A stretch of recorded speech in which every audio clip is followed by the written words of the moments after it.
नमस्कार। इस भाग में मैं आप लोगों को रासायनिक अभिक्रिया के बारे में बताने जा रहा हूँ। रासायनिक अभिक्रिया लगभग सभी लोग जानते हैं क्या होता है, और हमारे चारों तरफ विभिन्न प्रकार की रासायनिक अभिक्रिया होती रहती है। जैसे हमारे शरीर की देखें तो जो भोजन करते हैं, और भोजन करने के बाद जो मिठास, कड़वाहट, नमकीन का जो स्वाद पता चलता है, वो भी एक रासायनिक अभिक्रिया है। उसके बाद जब भोजन पाचन तंत्र में जाता है, पाचन तंत्र में उसका पाचन होता है, तो पाचन भी एक प्रकार का रासायनिक अभिक्रिया है। रासायनिक अभिक्रिया का कहने का अर्थ ये है कि जिसमें नए पदार्थ का निर्माण हो, या ऊष्मा की उत्पत्ति हो, या ऊष्मा का अवशोषण हो, या कोई अवक्षेप बने। अवक्षेप मतलब जो अघुलनशील पदार्थ बन जाए, या फिर किसी गैस का निर्माण हो, तो वो सब चीज़ रासायनिक अभिक्रिया कहलाता है। नए पदार्थ का निर्माण होना आवश्यक है, तभी वो रासायनिक अभिक्रिया कहलाएगा। तो इस वीडियो में आप लोगों को जो भी रासायनिक अभिक्रिया के प्रकार हैं तथा उसकी परिभाषा है, उसको वस्तुनिष्ठ प्रश्नों के माध्यम से आपको समझाते हुए चलता हूँ। तो वीडियो ध्यान से देखिएगा, सुनिएगा, तथा वीडियो अच्छा लगे तो प्लीज़ हमारा जो ये वीडियो है उसको लाइक ज़रूर कीजिएगा, तथा जिन्होंने चैनल को सब्सक्राइब नहीं किया है वो चैनल को सब्सक्राइब कीजिएगा। तो पहला प्रश्न देखते हैं। रासायनिक परिवर्तन का उदाहरण नहीं है, ठीक है, पूछ रहा है, नहीं है पूछ रहा है ना, तो उसमें ध्यान दीजिएगा कि रासायनिक परिवर्तन का उदाहरण नहीं। पहले सबसे पहले समझते हैं रासायनिक परिवर्तन होता क्या है। रासायनिक परिवर्तन होता यह है कि जब दो या दो से अधिक पदार्थ आपस में मिलकर एक नया पदार्थ का निर्माण करें, या टूट करके नया पदार्थ का निर्माण करे, या जुड़ करके नया पदार्थ का निर्माण करे, या ऊष्मा का उत्पादन करके नया पदार्थ निर्माण करे, या ऊष्मा का अवशोषण करके नया पदार्थ का निर्माण करे। जब इस प्रकार की घटनाएं होंगी तभी वो रासायनिक परिवर्तन कहलाएगा। तो देखते हैं कि रासायनिक परिवर्तन नहीं है बोल रहे हो, तो इसमें आप देखिए दूध से दही बनना, ठीक है। तो जब दूध से दही बनता है तो जो दूध रहता है वो मीठा रहता है, लेकिन जब वो दही बन जाता है तो खट्टा हो जाता है। तो ये तो रासायनिक परिवर्तन हो गया, ठीक है, ये हमारा उत्तर नहीं है। लोहे में जंग लगना, लोहे जो होता है वो बहुत ही दृढ़ प्रकृति का होता है, लेकिन जब उसमें जंग लग जाता है तो उसकी दृढ़ता जो होती है धीरे धीरे खत्म वो अपघटित होना चालू हो जाता है। तो अपघटित होने के कारण उसकी जो दृढ़ता है तथा उसकी जो धात्विक चमक है वो कम हो जाता है। तो ये भी एक रासायनिक परिवर्तन हो गया। फटाके का फूटना, फटाका जो एक अंदर में बारूद रहती है, और बारूद जब उसमें आग लग जाता है तो वो अचानक फटता है, जिसके कारण आवाज़ें आती हैं। आवाज़ के साथ साथ प्रकाश उत्पन्न होता है, और उसमें धुआं निकलता है, और प्रकाश की उत्पत्ति होती है, मतलब एक नए पदार्थ की उत्पत्ति हो रही है। तो ये भी एक रासायनिक परिवर्तन हो गया, ठीक है। अब बचा कौन, घड़े का टूटना। तो जो घड़ा जो टूटता है उसमें किसी प्रकार का रासायनिक परिवर्तन नहीं होता है, किसी भी प्रकार का उसमें रासायनिक परिवर्तन नहीं होता। कैसा रासायनिक परिवर्तन नहीं होता, उसका जो आकृति है वो बदलता है। वो तो ठोस अवस्था में ही रहता है, और उसके बाद टूटने के बाद भी वो ठोस अवस्था में ही आ जाता है वो। तो ठोस अवस्था से ठोस अवस्था में ही परिवर्तित हो रहा है, ना तो उसका किसी प्रकार का भौतिक अवस्था में परिवर्तन उसका आकार जो है बदल रहा है। तो आकार बदलना भौतिक परिवर्तन कहलाता है, ना कि रासायनिक परिवर्तन कहलाता है। तो ये जो हमारा जो प्रश्न है रासायनिक परिवर्तन का उदाहरण नहीं है, तो उसका सही उत्तर क्या हो जाएगा, घड़े का टूटना, ठीक है। अगला प्रश्न देखते हैं। सोडा वाटर में कौन सा गैस भरा होता है। सोडा वाटर मतलब ये होता है, हम जो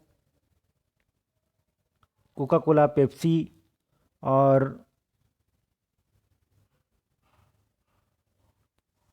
जो भी घर में सोडा पीते हैं वो सोडा वाटर कहलाता है। तो एक चीज़ देखिएगा, ध्यान दीजिएगा, सोडा वाटर पीते हैं तो सोडा वाटर को जैसे ही आप ग्लास में डालेंगे उसमें से छोटे छोटे बुलबुले निकलने चालू हो जाते हैं। तो वो जो बुलबुले होते हैं वो गैस के बुलबुले होते हैं, और वो गैस के जो बुलबुले होते हैं वो या तो ऑक्सीजन होगा, या तो हाइड्रोजन होगा, या तो नाइट्रोजन होगा, या फिर कार्बन डाइऑक्साइड होगा। तो देखते हैं, वो तो ना ही ऑक्सीजन होता है, ना ही हाइड्रोजन होता है, और ना ही नाइट्रोजन होता है। वो होता है कार्बन डाइऑक्साइड। क्या होता है, कार्बन डाइऑक्साइड। और ये जिसका हम लोग टेस्ट लगाना चाहे तो कार्बन डाइऑक्साइड, उसमें एक टोटी लगा के उस गैस को चूने के पानी पर प्रवाहित कर दें, तो चूने का पानी जो हो जाएगा दूधिया हो जाएगा। मतलब ये भी एक प्रकार का रासायनिक अभिक्रिया है। चूने का पानी का दूधिया होना रासायनिक परिवर्तन कहलाता है, क्योंकि उसमें नए पदार्थ बन रहा है, अवक्षेप बन रहा है, मतलब अघुलनशील पदार्थ बन रहा है। कार्बन डाइऑक्साइड चूने के पानी के साथ क्रिया करके अवक्षेप बना लेता है, इसलिए वो दूधिया हो जाता है। तो वो सोडा वाटर में कार्बन डाइऑक्साइड का टेस्ट हो जाता है। तो हमारा प्रश्न क्या कहता है, सोडा वाटर में कौन सा गैस भरा हुआ होता है। तो सोडा वाटर में कार्बन डाइऑक्साइड गैस भरा होता है, जिसका सूत्र होता है CO2, ठीक है, याद रखिएगा। अगला प्रश्न देखते हैं। अभिक्रिया का रेखा चित्र है। जो भी हम लोग रासायनिक अभिक्रिया करते हैं उसका सही रेखा चित्र क्या होता है? तो रासायनिक अभिक्रिया में दो या दो से अधिक पदार्थ आपस में मिलते हैं और मिलके नए पदार्थ बनाते हैं। ठीक है, तो जो मिलते हैं उसको हम लोग बोलते हैं अभिकारक। जो मिलते हैं उसको हम लोग क्या बोलते हैं? अभिकारक। उसके बाद एक बराबर का चिन्ह बनता है। उसके बाद जो बनता है उत्पाद, अर्थात अभिकारक मिलकर के उत्पाद का निर्माण करते हैं। तो इसमें देखिए आपको क्या क्या दिख रहा है। पहला ऑप्शन में दिख रहा है अभिकारक धन अभिकारक इज इक्वल टू उत्पाद।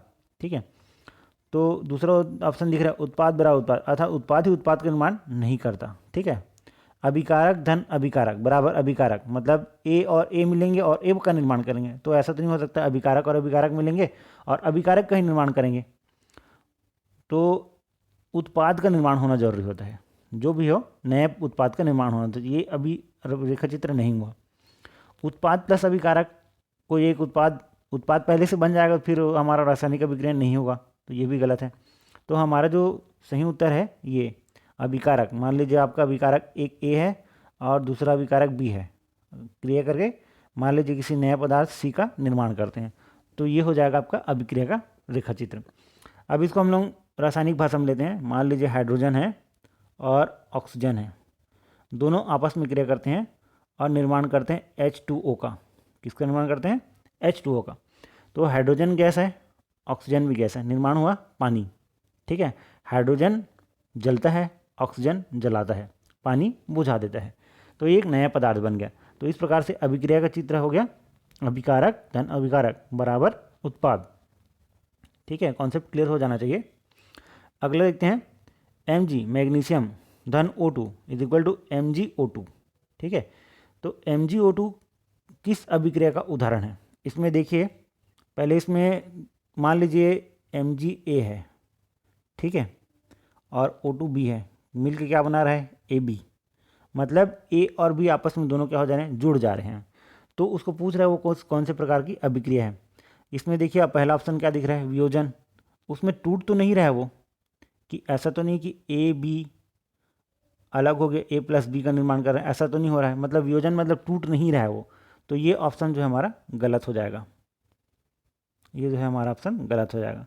दूसरा अभी देखिए Mg प्लस O2 संयोजन, मतलब जुड़ रहे हैं दोनों के दोनों, Mg और O दोनों मिलकर जुड़ जा रहे हैं और MgO2 का निर्माण कर, मतलब संयोजन हो रहा है, दोनों जुड़ रहे हैं आपस में। ठीक है, उदासीन अभिक्रिया देखते हैं। उदासीन का मतलब होता है अम्ल और क्षार जब दोनों मिल जाते हैं, तो प्रबल अम्ल और प्रबल क्षार दोनों एक दूसरे की क्रियाशीलता को निष्क्रिय कर देते हैं, तो उसको बोलते हैं उदासीनता। तो ये तो नहीं हुआ।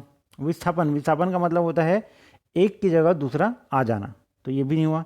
तो हमारा जो अभिक्रिया है Mg plus O2 is equal to MgO2, मतलब क्या हो गया? संयोजन अभिक्रिया, जुड़ रहे हैं वो।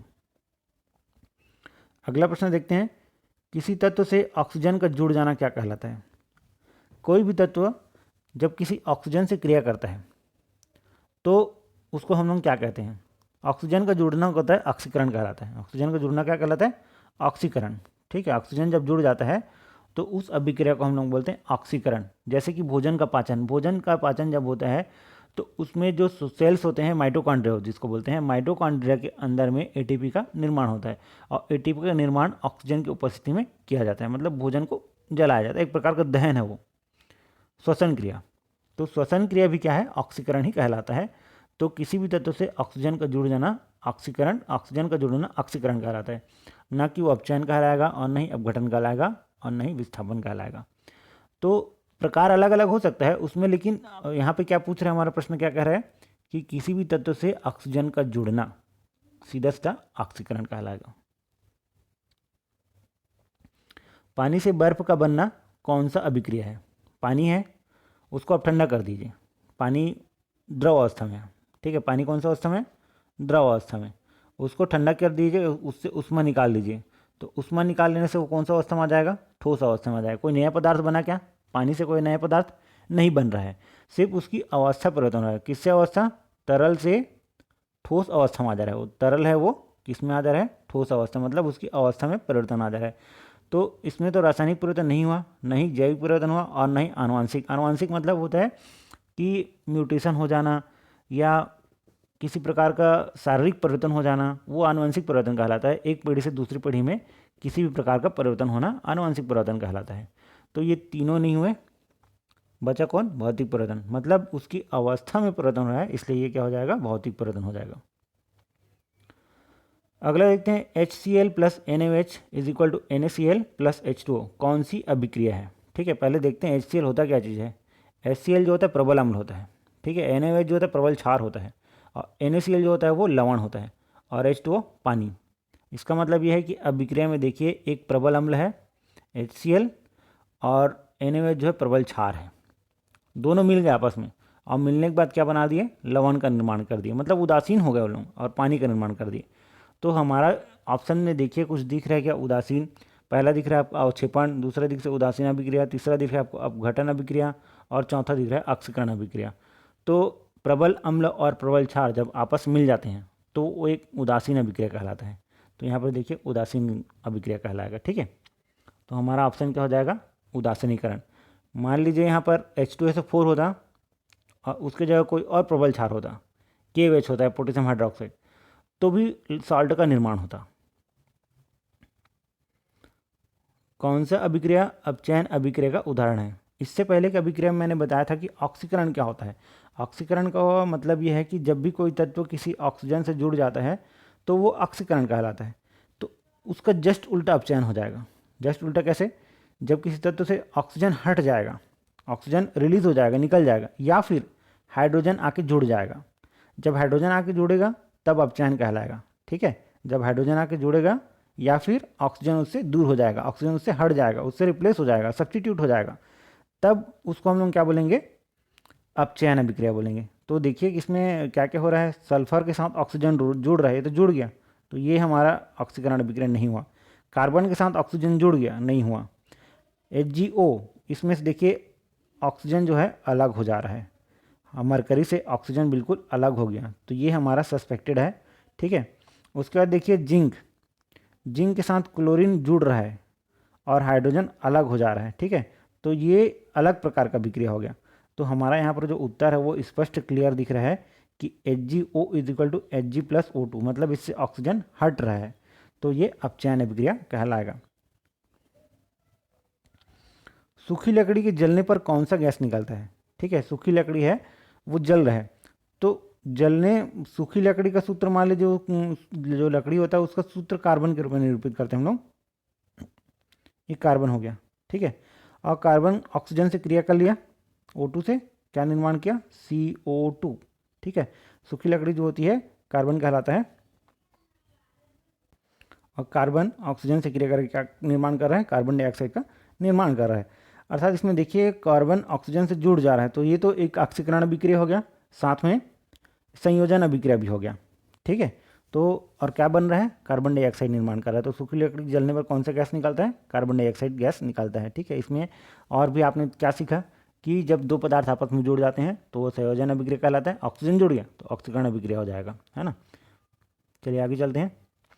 कौन सा ऊष्मा शोषित अभिक्रिया है? ऊष्मा शोषित, ऊष्मा शोषित का मतलब ये होता है कि जब भी किसी पदार्थ को आप छुओ तो ठंडा लगना चाहिए। ठंडा मतलब आपसे आपका जो ऊष्मा है वो उसके में ट्रांसफ़र होना चाहिए, ऊष्मा ग्रहण करना चाहिए। तो ऐसी ही कुछ अभिक्रियाएँ होती हैं जिसके होने पर वो वातावरण से ऊष्मा को अवशोषित कर लेता है। तो ऐसी अभिक्रियाओं को हम लोग बोलते हैं ऊष्मा शोषी अभिक्रियाएँ। अर्थात ऐसी अभिक्रियाएँ जो ऊष्मा शोषित कर लेती हैं, बाहर से ऊष्मा को क्या कर लेती हैं? ऊष्मा को अवशोषित कर लेती हैं, खींच लेती हैं।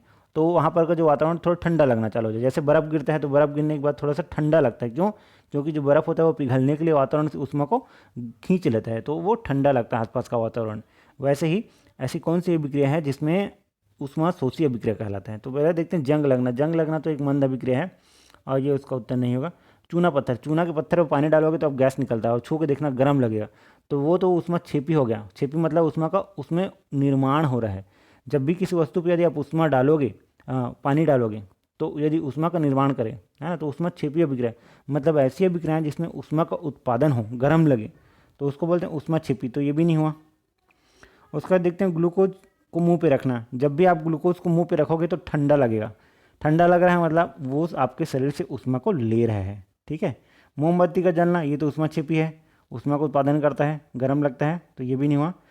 तो हमारा उत्तर क्या हो जाएगा? कौन सा ऊष्मा शोषी अभिक्रिया है? ग्लूकोज, ठीक है। ग्लूकोज को मुंह पर रखना एक ऊष्मा शोषी अभिक्रिया है, इसमें ऊष्मा का अवशोषण होता है। इसके अलावा आप यूरिया जो होता है उसको हाथ में रखिए और हाथ में रखने के बाद उसमें पानी डाल दीजिए तो भी ठंडा लगेगा, तो वो भी एक प्रकार क्या हो जाएगा, ऊष्मा शोषी अभिक्रिया हो जाएगा। ठीक है, आगे चलते हैं। दूध से दही का बनना। दूध से दही का बनना एक रासायनिक अभिक्रिया है जिसमें कि दूध जो है मीठा होता है और जैसे ही वो दही बन जाता है तो उसका खट्टा लगना चालू हो जाता है। तो देखते हैं उसमें कौन सी अभिक्रिया हो रही है। ऊष्मा शोषी तो बिल्कुल नहीं है वो, और ना ही ऊष्मा छेपी है।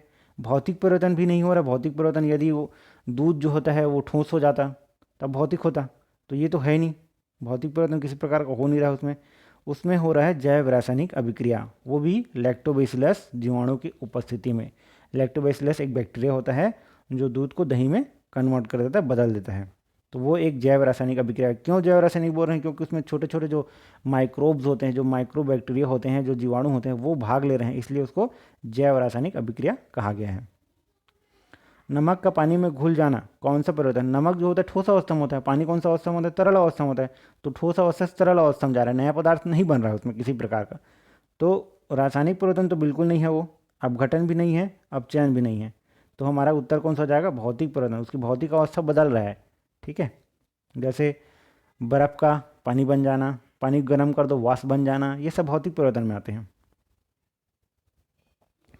लोहे का जंग लगना। लोहे जो होता है उसमें जंग लग जाना, बाहर जब खुले में छोड़ दिया जाता है तो वायु और पानी मतलब नमी से क्रिया करके वो जंग लग जाता है, उसके ऊपर एक परत चढ़ जाती है जो उसका जो क्वालिटी है उसको कम कर देता है।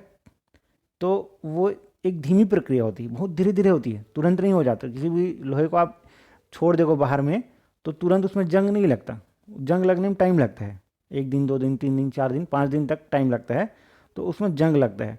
तो देखते हैं उसमें कौन सा है। तीव्र तो नहीं है, तुरंत नहीं है। तीव्र अभिक्रिया कौन सा हो जाएगा? तीव्र अभिक्रिया फटाके का फूटना तुरंत होता है, तुरंत। जैसे ही आप माचिस मारोगे फटाके में, उसमें बत्ती लगेगा और तुरंत उसका बत्ती जाकर उसको विस्फोट कर देता है, तो वो तो तीव्र अभिक्रिया है। तो लोहे का जंग लगना तीव्र अभिक्रिया बिल्कुल नहीं है। मंद अभिक्रिया, मंद अभिक्रिया होता है क्योंकि वो धीरे धीरे होता है। ठीक है। ऊष्मा छेपी, उसमें किसी प्रकार का ऊष्मा का उत्पादन नहीं होता। जैव रासायनिक तो बिल्कुल भी नहीं, क्योंकि उसमें किसी प्रकार के बैक्टीरिया भाग नहीं लेते हैं। अगला देखते हैं, चूना पत्थर में पानी डालने से होने वाली अभिक्रिया। अभी इससे पहले वीडियो में हमने बताया था कि चूना के पत्थर को जब आप उस पर पानी डाल दोगे तो गैस निकलना चालू हो जाता है और वो उस भाग में गर्म हो जाता है, उसको छुओगे तो गर्म लगता है बहुत तेज़ी से, कभी कभी हाथ भी जल जाता है। तो ऊष्मा का उत्पादन हो रहा है, तो उत्पादन हो तो शोषी बिल्कुल नहीं है वो, ऊष्मा छिपी होगा वो तो। ठीक है। अपघटन, अपघटन भी नहीं होगा। मंद अभिक्रिया नहीं होगा, तुरंत होता है वो। ठीक है, तो ये भी नहीं होगा, मंद अभिक्रिया भी नहीं हो जाएगा। तो हमारा ये क्या हो जाएगा? ऊष्मा छेपी अभिक्रिया हो जाएगा। रासायनिक अभिक्रिया के लक्षण, अभी हमने परिभाषा में बताया था कि रासायनिक अभिक्रिया ऐसी अभिक्रियाएं होती हैं जिसमें दो या दो से अधिक पदार्थ आपस में मिलकर एक नया पदार्थ का निर्माण करते हैं, या गैस का निर्माण करते हैं, या अवक्षेप का निर्माण करते हैं। तो देखते हैं कि रासायनिक अभिक्रिया के लक्षण है, नया पदार्थ बिल्कुल बनता है तो ठीक है, ये नया पदार्थ नहीं बनता ये तो गलत हो जाएगा। कोई परिवर्तन, परिवर्तन होता है तभी तो रासायनिक अभिक्रिया है। अभिक्रिया भाग नहीं लेते, अभिक्रिया कारक भाग लेते हैं तभी जाके रासायनिक अभिक्रिया होती है। तो हमारा उत्तर क्या हो जाएगा? नए पदार्थ का बनना एक रासायनिक अभिक्रिया का लक्षण है। ठीक है। अब देखते हैं, Zn plus HCl is equal to ZnCl2 plus H2, यह कौन सी अभिक्रिया है? तो देखिए, जिंक जो होता है, जिंक में HCl जाके चला जा रहा है और हाइड्रोजन बिल्कुल अलग हो जा रहा है। तो यहाँ पर क्या हो रहा है? रिप्लेस हो रहा है। कौन रिप्लेस हो जा रहा है? क्लोरीन। पहले क्लोरीन किसके साथ था? हाइड्रोजन के साथ था। अब किसके पास चला गया? जिंक के पास चला गया और हाइड्रोजन बिल्कुल अलग हो गया। तो यहाँ क्या बन गया? जिंक ZnCl2 बन गया और H2, मतलब उसने अपने स्थान को बदल लिया। तो स्थान बदलना मतलब स्थानांतरण हो गया, उसका स्थानांतरण, विस्थापन हो जा रहा है। तो इसमें जुड़ने का तो कोई दिख नहीं रहा है। ठीक है, जुड़ना मतलब होता है A plus B is equal to A B बनता। ठीक है, तब उसको संयोजन बोलते हैं। उदासीन अभिक्रिया बिल्कुल नहीं है। क्यों? क्योंकि ना तो इसमें एक अम्ल दिख रहा है लेकिन ये क्षार नहीं है, तो ये उदासीन अभिक्रिया नहीं होगा। भौतिक परिवर्तन वो भी नहीं होगा। ठीक है, तो यहाँ पर मुख्यतः देखा जाए तो ये विस्थापन अभिक्रिया कहलाएगा। क्यों? क्योंकि उसके जो स्थान है बदल रहा है। ऐसी अभिक्रिया जिसमें उत्पाद अघुलनशील पदार्थ प्राप्त हो। अघुलनशील मतलब अवक्षेप प्राप्त हो जाए, जाके बैठ जाए। मतलब जैसे हमने पहले बताया था कि चूने के पानी में यदि आप कार्बन डाइऑक्साइड प्रोवाइड कर दो तो चूने का पानी क्या हो जाता है, दूधिया हो जाता है, मतलब अघुलनशील पदार्थ बन जाता है, इसलिए वो चूने के पानी को दूधिया कर देता है। तो जिसमें अघुलनशील पदार्थ बने वो अवक्षेप कहलाता है। तो इसमें देखते हैं वियोजन, टूट तो नहीं रहा है, ये भी नहीं होगा, संयोजन भी नहीं होगा, अवक्षेप है ना। तो ये हमारा ऑप्शन क्या हो जाएगा, अवक्षेप। अवक्षेपण अभिक्रिया कहलाता है वो, जिसको पीपीटी के द्वारा निरूपित किया जाता है। प्रिसिपिटेट इंग्लिश में जिसको बोलते हैं प्रिसिपिटेट, ये भी एक प्रकार टेस्ट है, प्रिसिपिटेट आना या टेस्ट आना बोलते हैं जिसको, अवक्षेप आना, ठीक है, प्रिसिपिटेट बोला जाता है। H2O, H2+O2, यहाँ पर देखिए बिल्कुल स्पष्ट हो जा रहा है कि आपका कोई प्रोडक्ट AB है, आपके पास कोई प्रोडक्ट AB है, ठीक है, आपके पास एक प्रोडक्ट AB है, वो कुछ देर बाद A अलग हो जा रहा है और B अलग हो जा रहा है, मतलब टोटली अलग हो जाना, टूट जाना, बिखर जाना, ठीक है। तो यहाँ पर देखिए कि आपका अभिक्रिया क्या कर रहा है कि संयोजन, जोड़ तो बिल्कुल नहीं है, अवक्षेप भी नहीं बन रहा है, वियोजन, टूट रहे हैं, है ना, अपघटित हो रहे हैं, तो ये हमारा उत्तर हो जाएगा। विस्थापन अपना जगह तो नहीं बदल रहा है, वो तो टूट के अलग हो गए, तो ये नहीं होगा, है ना। तो हमारा उत्तर क्या हो जाएगा, विघटन अभिक्रिया, अपघटन अभिक्रिया, जिसमें पानी टूट करके हाइड्रोजन गैस और ऑक्सीजन गैस में अलग हो जा रहा है, ठीक है। अगला प्रश्न है, जैव रासायनिक अभिक्रिया में भाग लेता है। इससे पहले प्रश्न में बताया था कि दूध से दही बनना, तो दूध से दही बनने के लिए जो छोटे छोटे जो माइक्रोब्स होते हैं, जो बैक्टीरिया होते हैं, लैक्टोबैसिलस जो होते हैं, वो भाग लेते हैं और भाग लेके दूध को दही में कन्वर्ट कर देते हैं। तो कीड़े तो भाग नहीं लेंगे, रासायनिक पदार्थ भाग नहीं ले रहे हैं, ठीक है, जीव जंतु भाग नहीं ले रहे हैं। भाग कौन ले रहे हैं, सूक्ष्म जीवधारी, जो आंखों से दिखाई नहीं देते, माइक्रोब्स जो होते हैं बहुत ही छोटे होते हैं, जो कभी कभी हमारे लिए लाभकारी भी होते हैं और कभी कभी हमारे लिए हानिकारक भी होते हैं। जीवाणु जो होते हैं हमारे शरीर में व्याधि उत्पन्न करता है, रोग उत्पन्न कर देता है, जैसे अभी कोरोना वायरस, ठीक है। हाँ, सूक्ष्म होते हैं, बहुत ही दिखते नहीं हैं, नैनो पार्टिकल्स होते हैं, जो नैनो पार्टिकल्स हमारे शरीर में व्याधि उत्पन्न करते हैं, तो वो भी एक प्रकार का जैव रासायनिक अभिक्रिया में आता है। तो जैव रासायनिक अभिक्रिया में सूक्ष्म जीवधारी भाग लेते हैं। चांदी का आभूषण का काला पड़ जाना, चांदी का आभूषण जो चांदी जो होता है चमकदार होता है, जब वो चमकदार चीज़ पे कुछ जमा हो रहा है, पदार्थ जम रहा है, जमने के बाद ही वो क्या हो जा रहा है, काला हो जा रहा है। तो जमा हो रहा है मतलब क्या हो रहा है, उसमें अवक्षेप आ रहा है, जैसे लोहे में जंग लगना, तो लोहे में जंग लगना भी एक प्रकार का अवक्षेप अभिक्रिया हो, ठीक उसी प्रकार भी चांदी में का आभूषण का काला पड़ जाना भी एक प्रकार का अवक्षेप अभिक्रिया ही कहलाएगा। विघटन नहीं होगा और न ही जैव रासायनिक। तापीय अभिक्रिया बिल्कुल नहीं हो सकता है, तापीय अभिक्रिया मतलब है ताप का उत्पन्न होना, तो यहाँ पर क्या हो जाएगा, अवक्षेप का निर्माण होना, ठीक है। हमारा उत्तर क्या हो जाएगा, अवक्षेप का निर्माण होना, ये हमारा उत्तर हो जाएगा। इस प्रकार से हमने आप लोगों को कोशिश किया कि रासायनिक अभिक्रियाओं को समझाने का।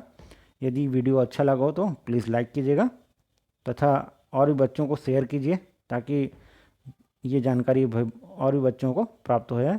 जिन्होंने चैनल सब्सक्राइब नहीं किया हो प्लीज़ सब्सक्राइब कीजिए। Thank you.